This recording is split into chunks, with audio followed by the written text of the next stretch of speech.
Well, I think they do represent a solution, but it's an unfortunate one. And there are many countries, such as the UK, that are trying to avoid this, but the ones that are trying to avoid it are being very active in recruiting women to be on boards. And statistically, the culture of the boardroom really doesn't change much until there are about 3 on the board.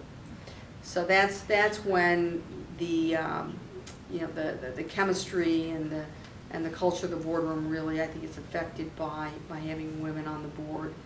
And I think it's certainly a very important thing to do. But getting back to your question on quotas, it's one way to get it done, and it's unfortunately the message there is that if you left it to voluntary means, that it would never get done, and I think that's an unfortunate message for countries like France and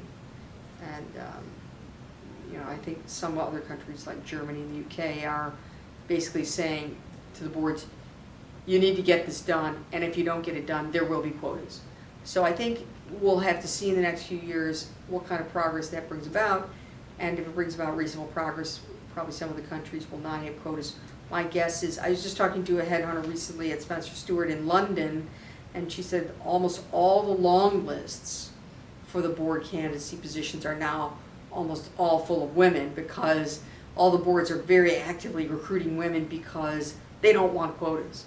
But so I think it's an interesting evolution in the boardroom, and certainly with women.